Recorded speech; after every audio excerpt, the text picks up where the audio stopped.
Bonjour, cette vidéo a pour objet de vous présenter l'épreuve composée de sciences économiques et sociales.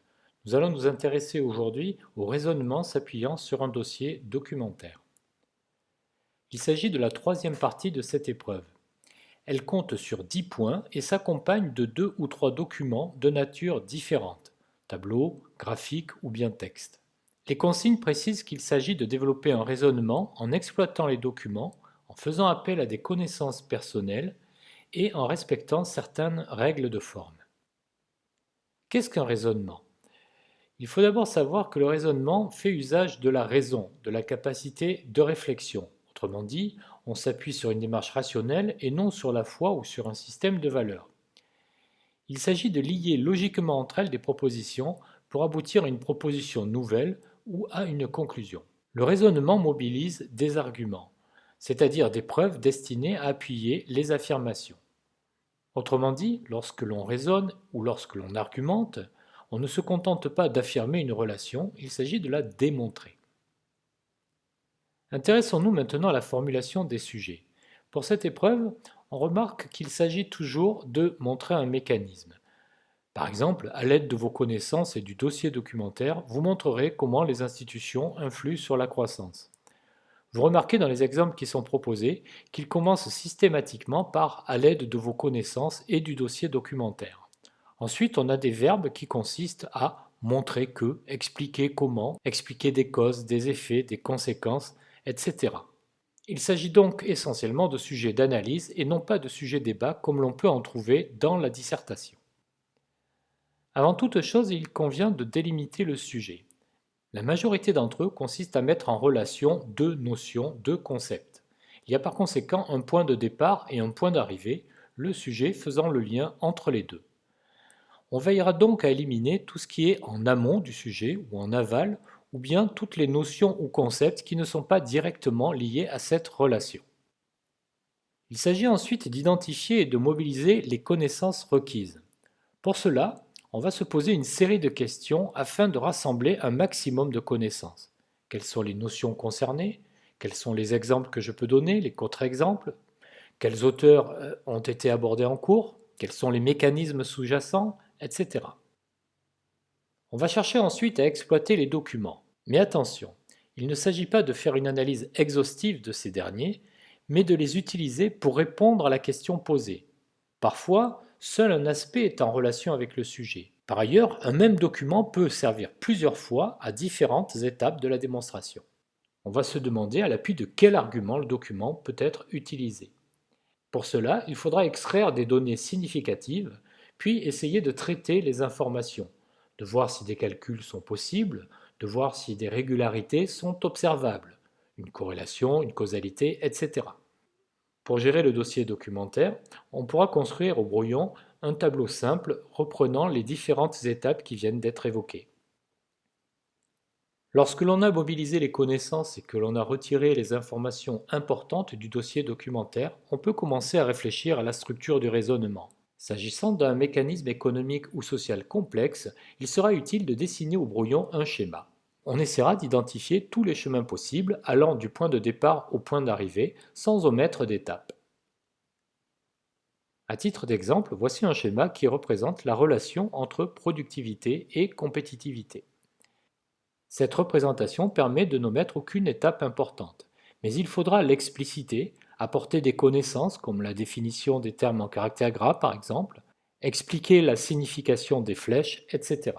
En économie, on raisonne généralement toutes choses étant égales par ailleurs.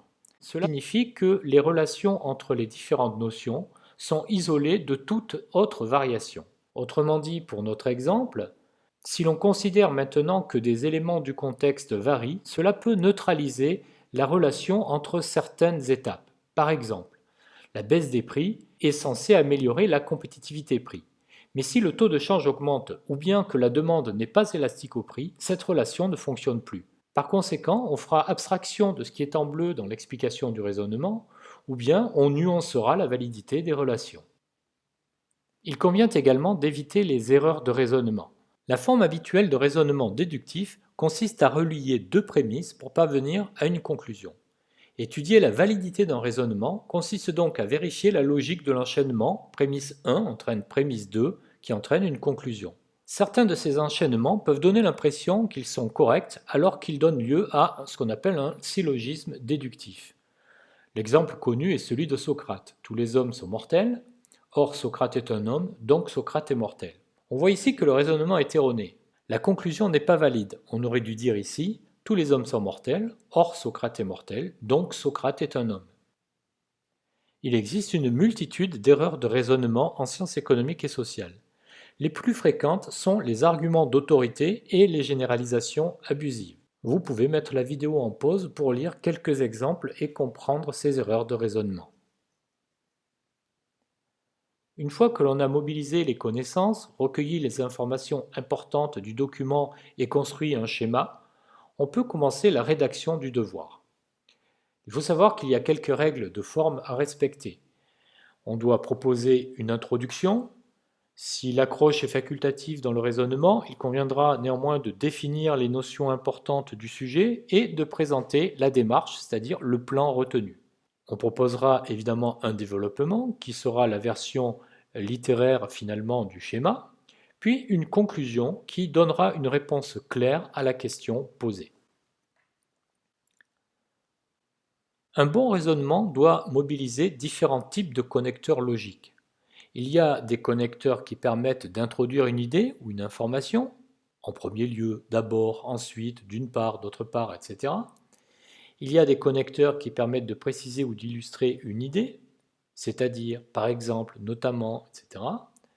Certains permettent d'apporter des preuves, de justifier une idée, car, en effet, parce que, etc. D'autres permettent de donner des résultats, donc, c'est pourquoi, par conséquent, etc.